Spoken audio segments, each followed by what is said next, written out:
today start with the first topic, that is the incidence matrices. So please note down this topic name. Based in the last lecture, we have already gone through the graph of a particular power system, है ना? हमने graph कैसे बनाना एक power system से, ये हमने already देख लिया है. आई डोंट थिंक कि किसी ने किया होगा होमवर्क, क्योंकि अब सब फाइनल ईयर में आके सब वही सोचने लगते हैं कि क्या होमवर्क करना और क्या करना है ना.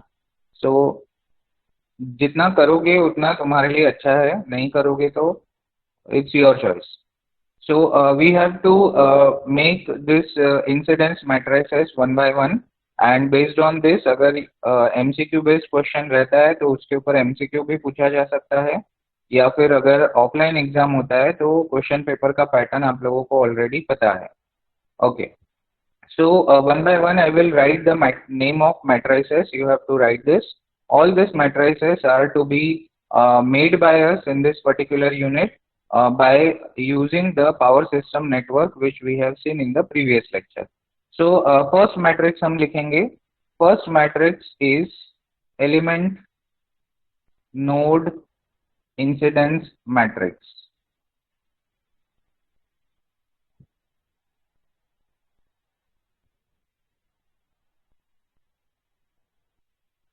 Okay, so this is the very first matrix that we have to draw or that we have to make from a given power system network, and there is a specific nomenclature to write the names of all these matrices.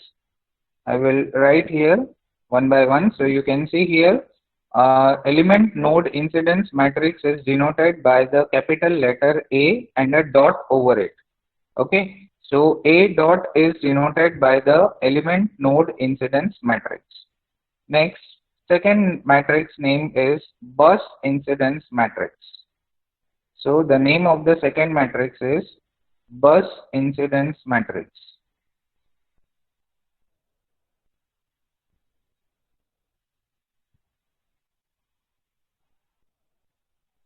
Okay, and this matrix is denoted by capital letter A. So all these nomenclatures are to be written in the same fashion as I am writing it over here. So please don't make any changes in the nomenclature, because if you will make the changes in the nomenclature, then it will be difficult for you to make the proper answers of all these questions. So different books are using some different nomenclatures or different naming convention of all these systems. So we are going to follow this particular naming convention or nomenclature so that there is no confusion in writing the things. Okay. So first matrix is element node incidence matrix, which is denoted by A and a dot over it.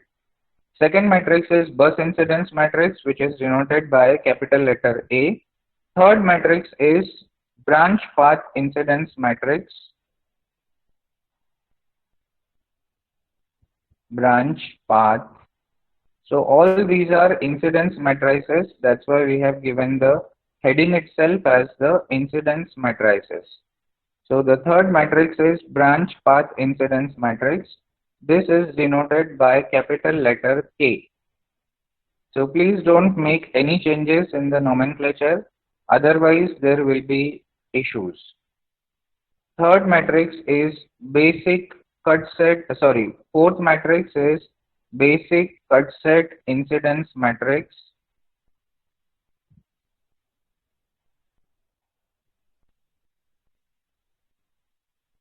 And this is denoted by capital letter B.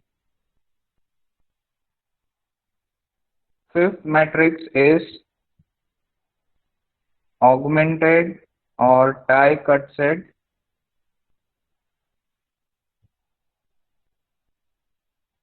Augmented or tie cut set, TIE cut set incidence matrix.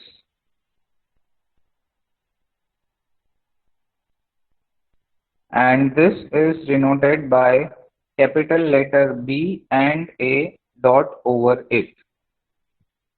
So all these nomenclatures are to be strictly followed by us, because in many of the questions you will be directly asked to draw the matrices, that is A dot, A, B, B dot in such a way. So they will not write the complete name of that matrix. You have to remember the nomenclature and the name by which these matrices are written. First matrix is element node incidence matrix A dot. Second matrix is bus incidence matrix A. Third matrix is branch path incidence matrix A. Fourth matrix is basic cut set incidence matrix B.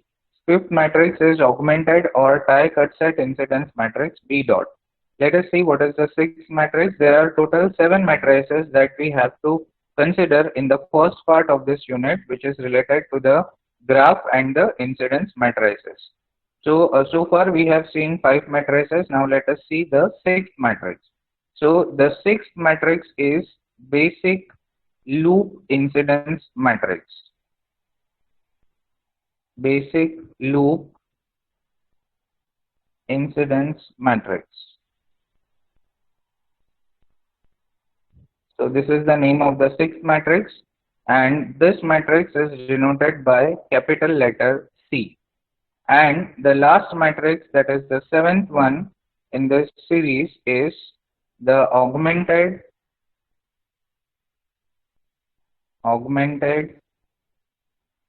or closed loop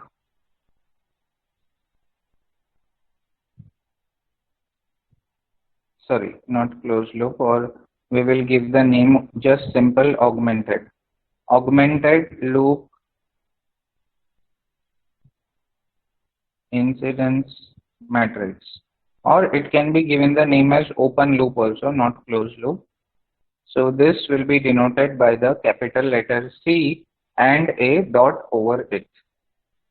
So these are the 7 matrices that we need to consider for solving any problem related to this particular unit, this particular topic of the unit. Unit number 1 is completely divided in 2 parts. The first part is related to the graph theory and the incidence matrices, and the second part is related to the singular transformation matrices. So these are the 2 parts of this particular unit which we need to understand, and based on that there will be problems, maybe in MCQ based questions, or maybe in theoretical questions, maybe in the offline questions when the numericals will be asked for 20 marks each, as I have already shown the paper pattern. So if offline paper is there, that type of situation will be there. If online paper is there, then you all know what is the pattern of asking the questions. So in that way the questions will be asked. So whatever pattern it is, whether it is online question paper or whether it is offline question paper, the thing is that you need to understand completely the basics of the system. If you are very thorough with the basics, then whatever situation comes, you will be able to solve the question paper accordingly. So is it complete? Shall we move to the next portion? Have you all written all these 7 matrices that we need to solve in this particular topic?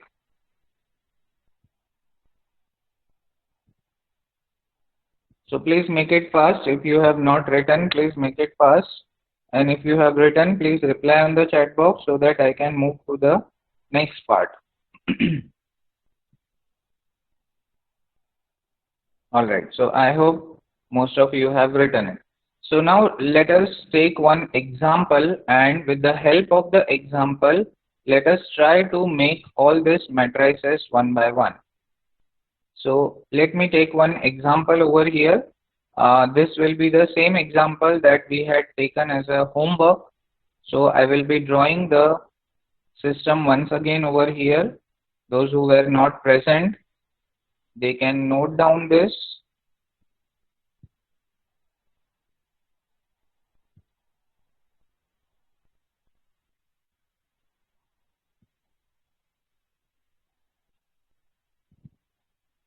Okay, so this is a typical numerical that we are starting with. So you can see here, this is a 3-bus system. So there are 3 buses. You can see here, I have written the bus number 1. There is a specific pattern of writing the bus numbers. So whenever we write a bus, how it is written? It is written by a number and a circle over it. Okay. So this is the pattern how to write the bus numbers. So there is a transformer over here. So I will just write here T, and these are the transmission lines. So this is the complete power system network. So this power system network is having 3 buses, bus number 1, bus number 2, and bus number 3. Then there are 2 generators, generator G1 and generator G2, and there is a transformer between the bus number 1 and bus number 2. So we are being asked to find all the incidence matrices. So this will be the question: find all incidence matrices. So based upon this question, what we are being asked to find out is, what are the various 7 matrices that we have seen just now.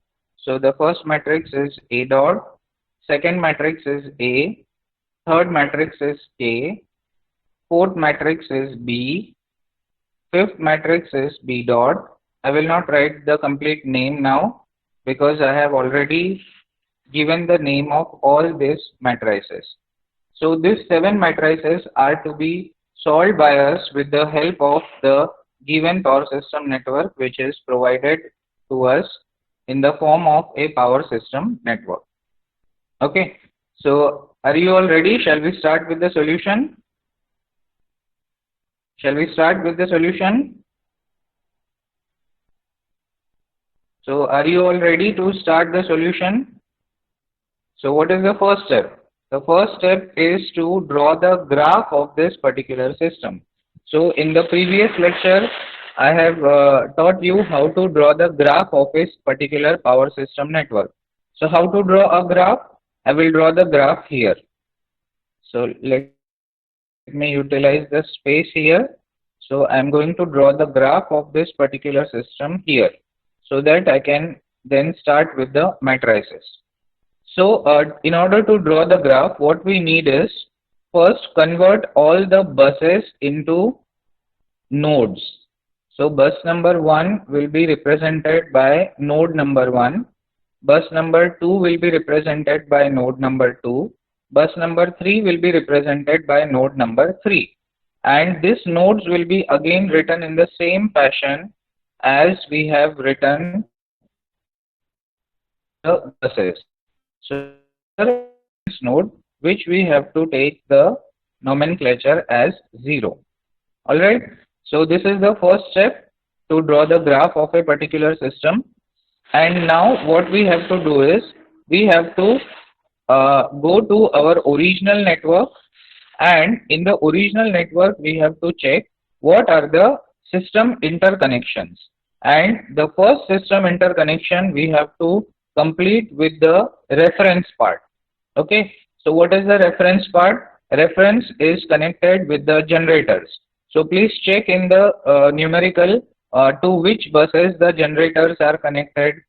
Can anyone reply to which buses generators are connected? There are 2 generators, right? In this particular problem, there are 2 generators, generator G1 and generator G2. So please reply on the chat box which buses these 2 generators are connected. Okay, bus number 1 and bus number 3, very good. So we have to connect 0 with bus number 1 and bus number 3. Why only 0 is connected to bus number 1 and bus number 3? Because 0 is representing the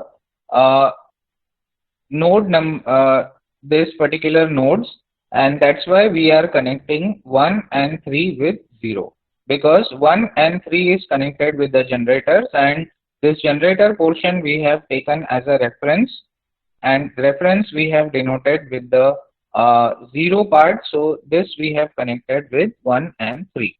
Now between 1 and 2 there is a transformer, so don't worry, just put a simple straight line over here, and again between 2 and 3 there are two transmission line. So one transmission line I will draw in this way and the second transmission line I will draw in this way. Okay, so this is the graph of the particular power system network which is given to us. Now, in this graph, what we have to do is we have to provide the direction. So, always trying to do the direction, we have to take the direction as provided in the numerical, if at all it's there. If it is not there, then we have to put the direction by our own, and while doing so, we have to put it from lower to higher direction. Never go from higher to lower, but always prefer to go from lower to higher direction when the directions are not provided in the numerical. If the directions are already provided in the numerical, then please don't make any changes in it. Take it as it is, what is given in the numerical. Is it clear everyone? सबको समझ में आया क्या बताया हमने? अगर numerical में directions already दिए हुए रहे तो उसके साथ कोई चेंजेस नहीं करना, बट अगर न्यूमेरिकल में डायरेक्शंस नहीं दिए हुए रहे तो हमने क्या फॉलो करना है?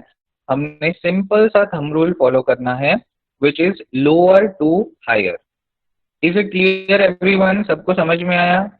जैसे इस पावर सिस्टम नेटवर्क में कोई भी डायरेक्शन दिया हुआ नहीं था, है ना? सो क्योंकि कोई भी डायरेक्शन दिया हुआ नहीं था इसीलिए हमने हमारे मन से यहाँ पे डायरेक्शन चूज किया, lower node to higher node, lower node to higher node, lower node to higher node and again lower node to higher node. Okay, ऐसा हमने क्यों किया? क्योंकि इस प्रॉब्लम में डायरेक्शन दिए हुए नहीं थे, बट अगर कोई प्रॉब्लम में ऑलरेडी डायरेक्शन दिए हुए रहे तो वहां हमने हमारा दिमाग नहीं चलाना, क्योंकि वो प्रॉब्लम ऑलरेडी उस तरीके से सेट किया गया है, तभी वहां पे वो डायरेक्शंस को दिया गया है, राइट? सो डायरेक्शंस को चेक करने के लिए पहले से ही चीजें ऑलरेडी दी हुई रहती है, तो इसीलिए हमने वहां पे हमारा दिमाग नहीं चलाना, है ना? कब? जब ऑलरेडी डायरेक्शंस दिए हुए रहे प्रॉब्लम में तब. बट अगर डायरेक्शन दिए हुए नहीं रहे तो हमने हमारे हिसाब से डायरेक्शंस लेना, लोअर टू हायर. और जो हम नंबरिंग करेंगे, अब इसको हम बोलेंगे एलिमेंट्स. तो सबसे पहले हम रेफरेंस की चीजों को नंबरिंग करेंगे और उसके बाद हम इंटरकनेक्शंस जो है उनको नंबरिंग करेंगे. तो सबसे पहले रेफरेंस की चीजों को हमने नंबरिंग किया, रेफरेंस की चीजों को नंबरिंग किया तो 1 2 और बाद में इंटरकनेक्शंस 3 4 5. ओके, इसके बाद हमने क्या बताया था? ENBL लिखना है हमने. E stands for element, N stands for nodes, B stands for branch and L stands for link. ये हमने ऑलरेडी इसके पहले वाले लेक्चर में समझा दिए थे कि इनको हमें कैसे लिखना है. E means total number of elements, जो कि सिर्फ नंबर है without any circle. So total number of elements यहाँ पर है 1 2 3 4 and 5. So total number of elements मैं यहाँ लिखूंगा 5. ओके, उसके बाद नोड्स. नोड्स कितने हैं चेक करो, 1 2 3 और एक एडिशनल रेफरेंस, मतलब टोटल नोड्स हो गए 4. उसके बाद B मतलब ब्रांच. ब्रांच के लिए फॉर्मूला होता है n-1. So n is equal to 4. So 4 minus 1, 4 minus 1 gives me 3. So total number of branches जो है इस प्रॉब्लम में कितने होने चाहिए? 3. और लिंक कितने होने चाहिए? लिंक होने चाहिए E minus B. लिंक का फॉर्मूला होता है E minus B. सो E है 5 और B मुझे मिला 3, तो यहाँ पे से मुझे लिंक कितना मिलेगा? लिंक मिलेगा मुझे 2. ओके, सो इस तरीके से जो है मेरा प्री रिक्विजिट रेडी है प्रॉब्लम को सॉल्व करने के लिए. अब ये प्री रिक्विजिट के साथ में एक एक करके मुझे प्रॉब्लम्स को स्टार्ट करना है. सबसे पहले हम स्टार्ट करेंगे एलिमेंट नोड इंसिडेंस मैट्रिक्स के साथ में. ठीक है, सो एलिमेंट नोड इंसिडेंस मैट्रिक्स कैसे लिखा जाता है एक बार हम पहले चेक करेंगे, बट उसके पहले हमें इस प्रॉब्लम में ये भी बताना है कि ब्रांच कौन रहेगा और लिंक कौन रहेगा. जैसे हमारे टोटल एलिमेंट्स जो है, मैं यहाँ पे सेट लिखूंगा एलिमेंट का. तो एलिमेंट का सेट है, टोटल नंबर ऑफ एलिमेंट्स मेरे पास है 1 2 3 4 और 5. ये है मेरे एलिमेंट्स का सेट. अब इस एलिमेंट्स में से मुझे कुछ एलिमेंट को ब्रांच करके चूज करना है और जो बचेंगे वो लिंक रहेंगे। तो ब्रांच और एलिमेंट को कैसे चूज करना है ये मैंने ऑलरेडी लास्ट लेक्चर में बताया हुआ है। सो पहले ये कोशिश करना है कि स्टार्टिंग के जो एलिमेंट्स है वो ब्रांच रहे। अगर स्टार्टिंग के एलिमेंट ब्रांच रहे तो ऑटोमेटिकली जो बाद के एलिमेंट्स है वो लिंक बन जाएंगे। बट ये करने के लिए हमारे पास एक कंडीशन भी फॉलो होना चाहिए।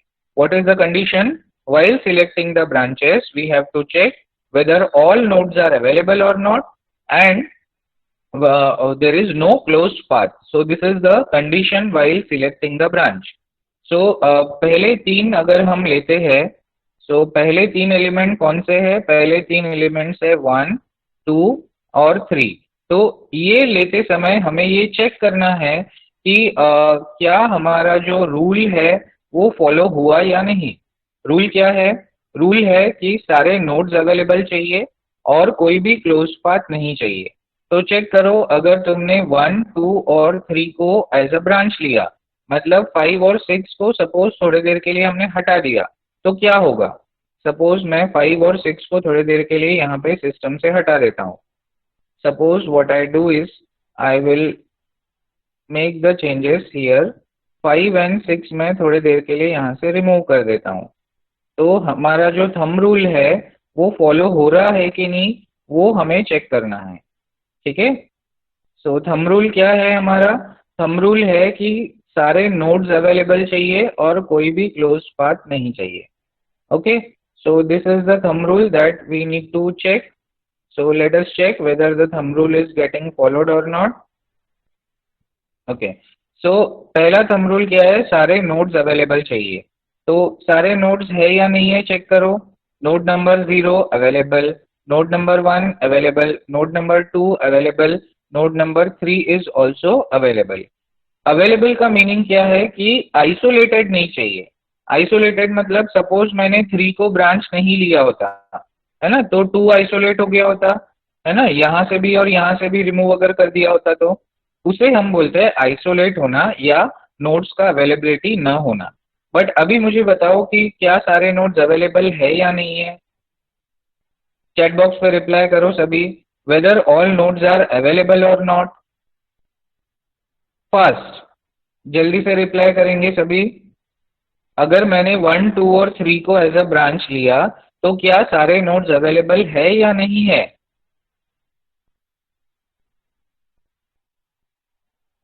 Quick reply, I want quick reply.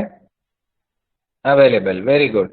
Second जो थंब रूल है, what is the second thumb rule? Second thumb rule is there should be no closed path. तो बताओ मुझे कोई भी क्लोज्ड पाथ बना क्या है इस प्रॉब्लम में? अगर मैंने 1, 2 और 3 को ब्रांच लिया तो जल्दी से बताओ, क्लोज्ड पाथ कोई बना क्या? Whether there is any closed path? No, there is no closed path also, right? So that's why this particular element, that is 1, 2 and 3, they can be taken as branches. ठीक है, otherwise हम ये 1, 2, 3 को branch नहीं ले सकते थे। सो पहले ये कोशिश करना है कि थंब रूल में जो पहले के एलिमेंट्स है वो ब्रांच बने। अगर वो ब्रांच बनते हैं तो ऑटोमेटिकली जो बच गए जो एलिमेंट्स है वो क्या बनेंगे? वो लिंक बनेंगे। तो हमारे नोमेनक्लेचर के हिसाब से हमने डार्क लाइन से ब्रांच को दिखाना है और डॉटेड लाइन से हमने लिंक को दिखाना है। तो लिंक जब बनाओगे तो लिंक हमेशा हमने किससे बनाना है? लिंक हमने हमेशा बनाना है डॉटेड लाइन से। ओके, सो ये डॉटेड लाइन मैंने बनाया, ये डॉटेड लाइन हो गया लिंक एलिमेंट नंबर 4 और ये हो गया एलिमेंट नंबर 5। ये हमने बताना है डॉटेड लाइन से। Okay, is it clear everyone? सबको ध्यान में आया ब्रांच और लिंक कैसे चूज करना है? अपने मन से किसी को भी ब्रांच और अपने मन से किसी को भी लिंक ऐसे नहीं चूज करना है ना। ब्रांच और लिंक चूज करने का एक स्पेसिफिक रूल है, एक स्पेसिफिक लॉ है, उसी लॉ के हिसाब से जाना है। अगर उस लॉ के हिसाब से नहीं गए तो हमारा प्रॉब्लम जो है पूरा गलत हो जाएगा। ओके, और प्रॉब्लम अगर गलत होता है तो फिर आगे के जो मैट्रिक्स है वो सही नहीं बन पाएंगे। सो सबसे पहला मैट्रिक्स है हमारा element node incidence matrix. Element node incidence matrix ही अगर गलत बना तो आगे के जो सारे मैट्रिक्स है ये कभी भी सही नहीं बन सकते। ठीक है, एलिमेंट नोड इंसिडेंस मैट्रिक्स वो मैट्रिक्स है जो तुम्हारा प्रॉब्लम को तुम्हें सही है या गलत डायरेक्शन में जा रहा है ये बताएगा। अगर सही डायरेक्शन में जा रहा है तो एलिमेंट नोड इंसिडेंस मैट्रिक्स पहले बनाओ, चेक कर लो कि तुमने पहले सही बनाया है या नहीं बनाया है। अगर सही बनाया है तो ही आगे के मैट्रिक्स सॉल्व करो। अगर एलिमेंट नोड इंसिडेंस मैट्रिक्स गलत हो गया तो आगे के मैट्रिक्स कभी भी सही नहीं बन सकते। ये ध्यान से समझ लो। Is it clear? सबको ध्यान में आया? आगे बढ़े, जल्दी से रिप्लाई करो चैट बॉक्स में। Shall we move ahead? यहाँ तक की बेसिक सबको क्लियर है? Is the basics till here clear to everyone those who are present now in the class? अभी तक के जो मैंने ये बेसिक्स बताए हैं ये सबके ध्यान में आया कि नहीं आया? ओके तो अब हमने क्या करना है, जैसे इस मैट्रिक्स का नाम है एलिमेंट नोड इंसिडेंस मैट्रिक्स, तो हमने ऐसे रोज और कॉलम बनाने हैं। ठीक है, रोज और कॉलम। सबसे पहले एलिमेंट नोड बोला है तो सबसे पहले हम यहाँ पर इस पूरे जो लाइन है यहाँ पर हम बनाएंगे एलिमेंट्स। यहाँ पर हम क्या लिखेंगे? एलिमेंट्स। और यहाँ पर हम क्या लिखेंगे? नोड्स। तो बताओ नोड्स कहाँ से स्टार्ट करना पड़ेगा? नोड स्टार्ट करना पड़ेगा रेफरेंस नोड जो कि 0 है, उसके बाद नोड नंबर 1, उसके बाद नोड नंबर 2, उसके बाद नोड नंबर 3। बस नोड नंबर 4 हमारे सिस्टम में ही नहीं है तो हमने भी यहाँ जबरदस्ती नहीं लिखना है। ठीक है, जितने नोड्स है हमारे इस पावर सिस्टम नेटवर्क में अवेलेबल उतने ही नोड्स हमने लिखने हैं, बाकी के नोड्स हमने नहीं लिखने हैं। Alright, is it clear everyone? सबके ध्यान में आ रहा है? यहाँ पर हमने क्या लिख दिए? नोड्स। और अब यहाँ पर हम क्या लिखेंगे? यहाँ पर हम लिखेंगे एलिमेंट्स। अब एलिमेंट्स देखो कैसे लिखेंगे हम। हमारे पास एलिमेंट है 1 2 3 4 और 5। हमारे पास 5 एलिमेंट्स है तो हमने पांचों एलिमेंट्स को इस तरीके से लिख लेने हैं। अब मैं ये पांचों एलिमेंट्स क्यों लिया? मैंने पांचों एलिमेंट्स का नहीं हो पा रहा है तो जबरदस्ती उनको ब्रांच मत बनाओ। ठीक है, और जो ब्रांच बनेगा वो पहले लिखा जाएगा और जो लिंक बनेगा वो बाद में लिखा जाएगा, इस तरीके से। Is it clear everyone? सबको ध्यान में आया? किसी को कुछ डाउट है तो अभी क्लियर कर लो, अदरवाइज आगे आगे बढ़ने के बाद फिर डाउट्स नहीं समझ में आएंगे। फिर जो लोग अभी आज क्लास में नहीं है उनको कल की चीजें नहीं समझ में आएगी, है ना। इसीलिए अभी सबको बोलो कि क्लास कंपल्सरीली अटेंड करें, अदरवाइज ये सब्जेक्ट बहुत रिस्की है, नहीं समझ में आता है बाद में, है ना। एक बार समझ के बाहर चले जाए ये सब्जेक्ट तो कितना भी सर पटक लो ये सब्जेक्ट दिमाग में नहीं घुसता है। इसीलिए डेली क्लासेस करो, अदरवाइज प्रॉब्लम हो जाएगा। ओके, मयूरी ने क्वेश्चन पूछा ब्रांच और लिंक एक बार फिर से बताओ। ओके, सो ब्रांच और लिंक के लिए हमारे पास फॉर्मूला है ना। फॉर्मूला क्या है? ये दो फॉर्मूला है। ब्रांच का फॉर्मूला है n-1, n मतलब टोटल नोड्स, n-1 इस प्रॉब्लम में हमें मिला 3।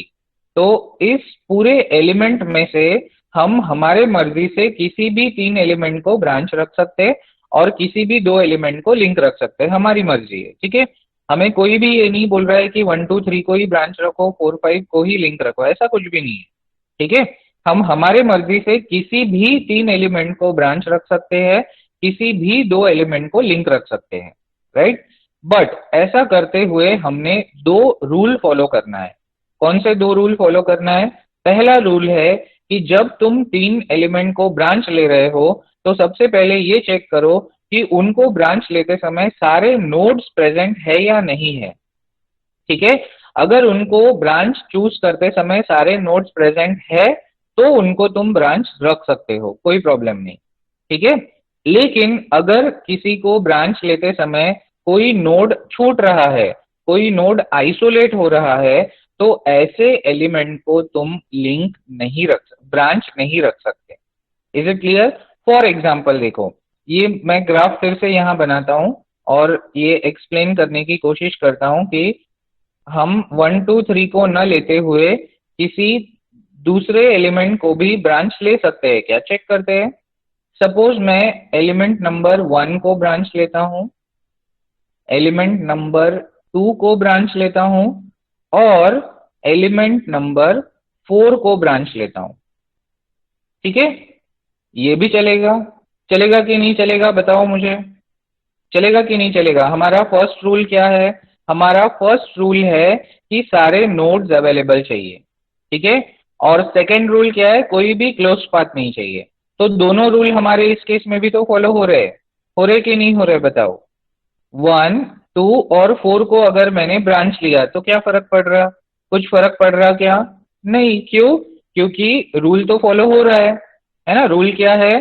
सारे नोड्स अवेलेबल चाहिए और कोई भी क्लोज पाथ नहीं चाहिए। तो 1, 2, 4 को लिया तो भी तो वो हो रहा है। किसने बोला कि नहीं हो रहा है? तो 1, 2, 4 को भी तुम ले सकते हो एज अ ब्रांच।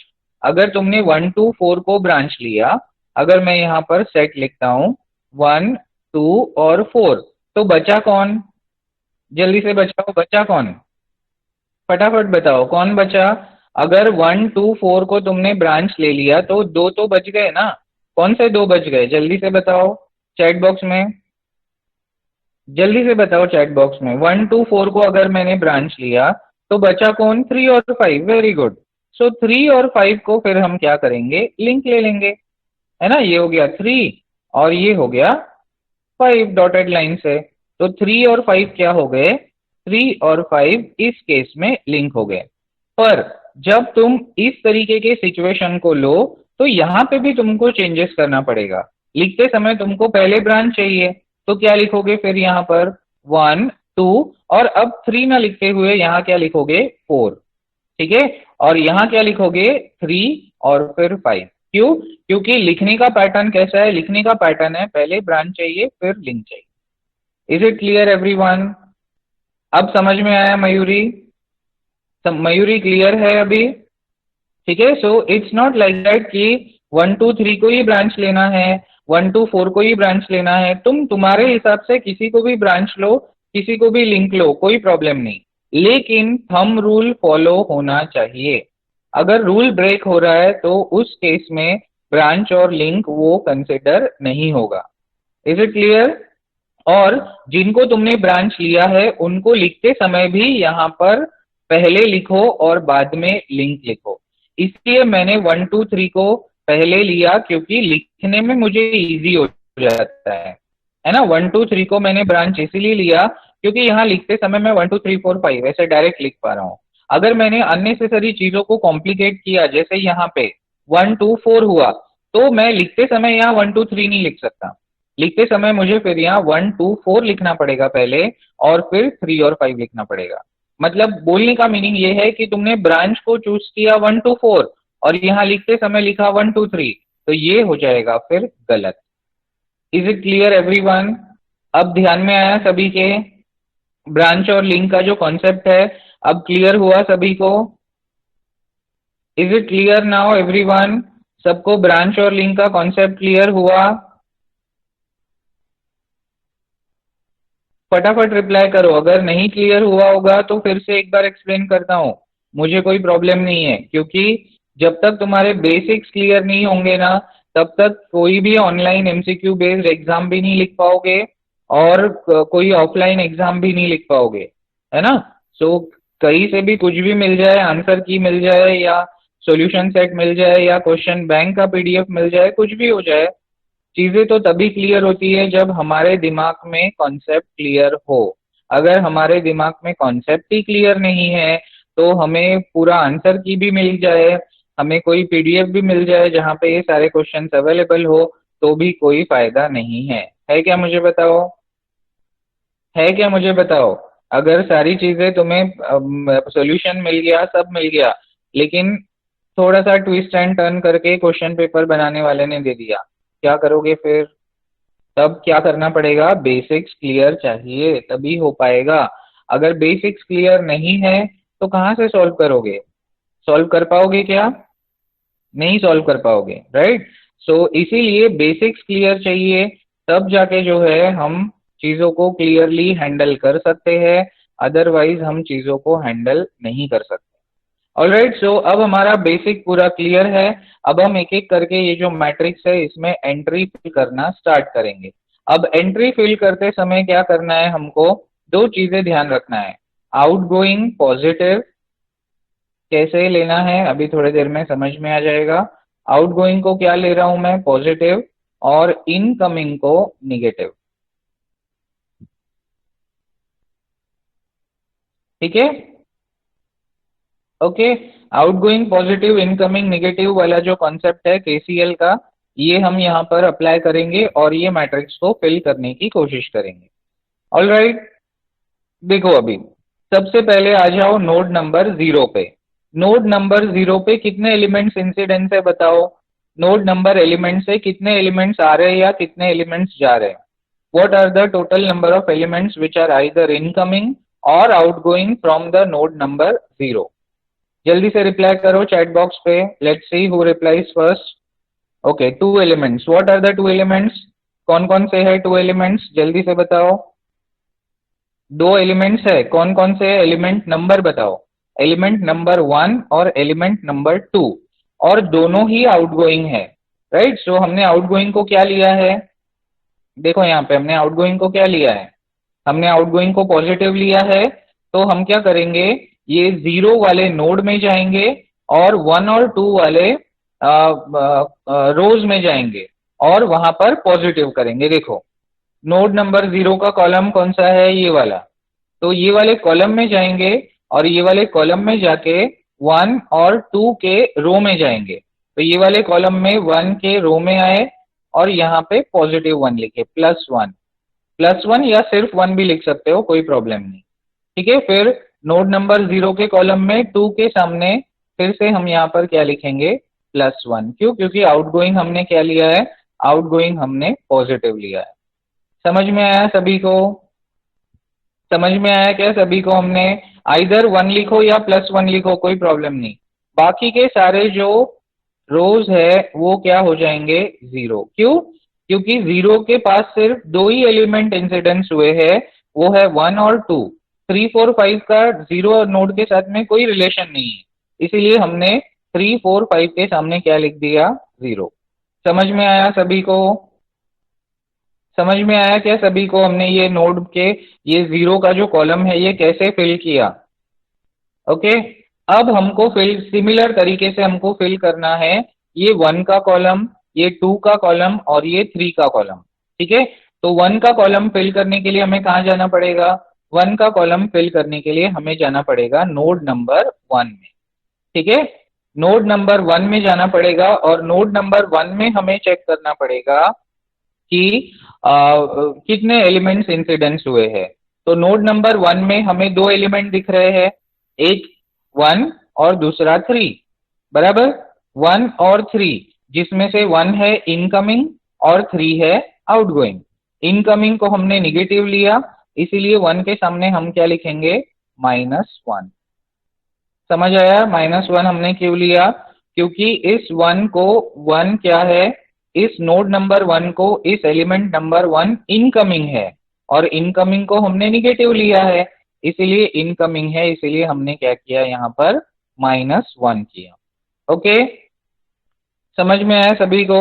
नहीं समझ में आया तो डाउट क्लियर कर लो, क्योंकि ये एकदम बेसिक सा प्रॉब्लम लिया है, इसके बाद डिफिकल्ट वाले प्रॉब्लम्स आएंगे, है ना। इसके बाद कॉम्प्लिकेटेड पावर सिस्टम नेटवर्क्स आएंगे, तो वहां पर हमें कंफ्यूज नहीं होना है, वहां पर कंफ्यूज नहीं होना है, तो यहाँ पर अपने डाउट्स क्लियर रखना है। अब देखो उसके बाद क्या है, सीधा 3 है, तो 3 के रो में जाएंगे और 3 के रो में जाके यहाँ पर करेंगे +1। क्यों, क्योंकि आउटगोइंग क्या है हमारा, आउटगोइंग है पॉजिटिव। बाकी के सारे रोज में हम क्या करेंगे, 0 फिल करेंगे, क्योंकि बाकी के सारे एलिमेंट्स का इस नोड से कोई लेना देना नहीं है। इज इट क्लियर, इस नोड के साथ सिर्फ 1 और 3 का रिलेशन है, 2 4 और 5 का कोई रिलेशन नहीं है, इसीलिए 2 4 और 5 में हमने क्या पुट कर दिया, 0। समझ में आया सबको, समझ में आया, यस और नो जल्दी रिप्लाई करो। नहीं समझ में आया तो डाउट क्लियर कर लो, और समझ में आया तो 2 और 3 का कॉलम फिल करो। ठीक है, अब आते हैं हम 2 पे। अब 2 के नोड में हमें आना है और 2 के नोड में हमें चेक करना है कि कौन कौन इंसिडेंस है। अब 2 के नोड में देखो, 2 के नोड में ये 3 इनकमिंग है, ये 4 आउटगोइंग है और ये 5 आउटगोइंग है। तो एक भी तुम्हारे हाथ से अगर मिस हुआ तो तुम्हारा मैट्रिक्स जो है वो गलत हो जाएगा। ठीक है, इसीलिए जितने एलिमेंट इंसिडेंट्स हो रहे हैं सारे एलिमेंट्स का जो एंट्री है वो इस मैट्रिक्स में आना चाहिए, अदरवाइज ये मैट्रिक्स गलत हो जाएगा। तो सबसे पहले 3 को एंट्री करो। 3 क्या है 2 के लिए? इनकमिंग है, तो 3 क्या कर दोगे?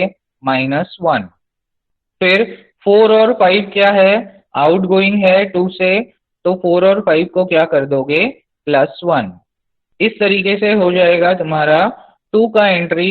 बाकी के रोज में 0 पुट करना है क्योंकि 2 के लिए 3, 4 और 5 ये 3 ही एलिमेंट इंसिडेंस है, बाकी के एलिमेंट्स का उससे कोई रिलेशनशिप नहीं है।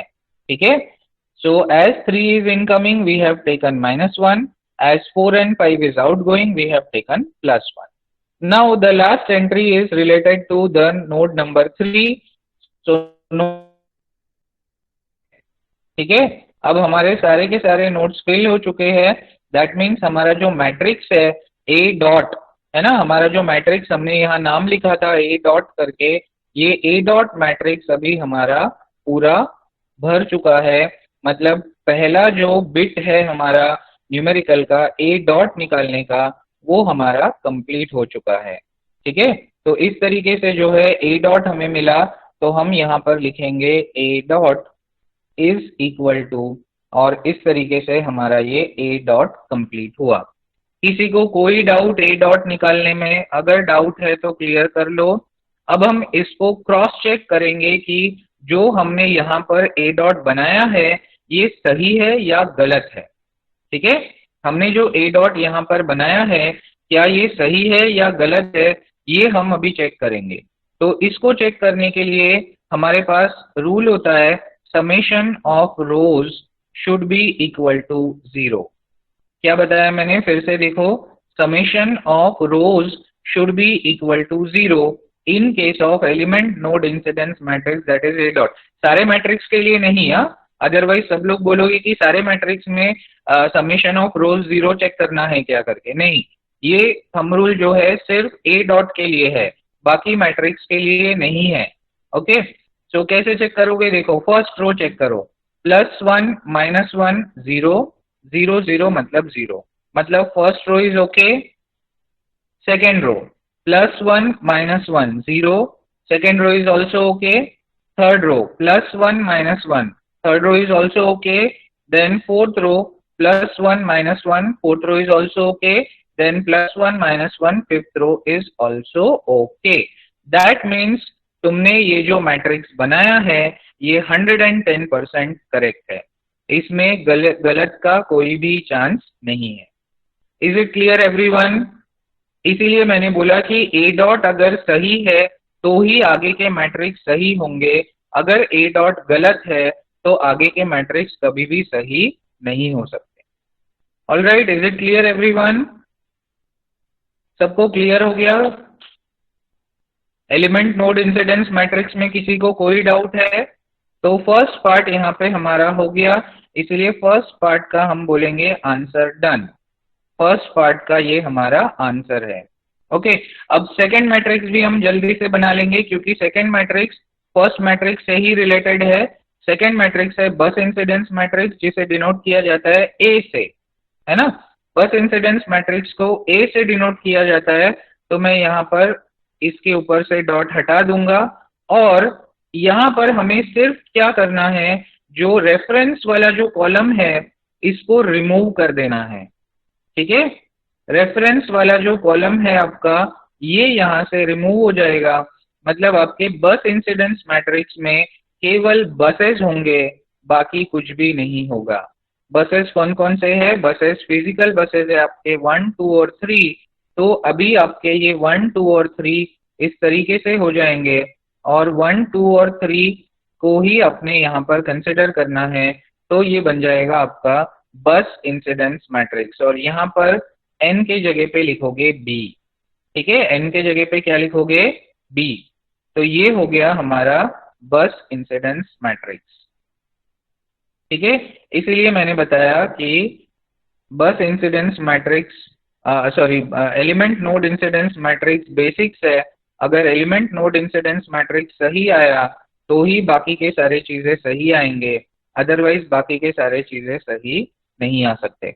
और अब यहाँ पर वो थंब रूल अप्लाई मत करना जो ए डॉट के लिए हमने अप्लाई किया है, ऑलराइट, क्योंकि ए डॉट के लिए थंब रूल था ये ए है, ए के लिए ऐसा थंब रूल नहीं है, नहीं तो फिर इसको गलत कर बैठोगे, ठीक है।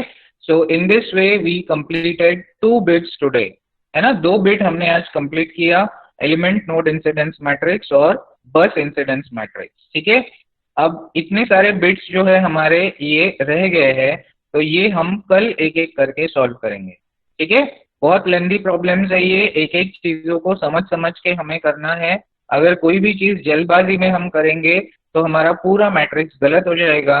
और उसके ऊपर से जो भी अगर एमसीक्यू बेस्ड क्वेश्चन आया है तो एमसीक्यू बेस्ड क्वेश्चन को पहले आपको सॉल्व करना पड़ेगा, तभी तो आंसर को टिक कर पाओगे, अदरवाइज आंसर को कहाँ से टिक करोगे, right? So that's why basics are very important. If you are thorough with your basics, अगर आपके basics आपके clear है तो ही आप आगे की चीजें कर पाओगे, otherwise it will be really difficult to even solve the online question papers also.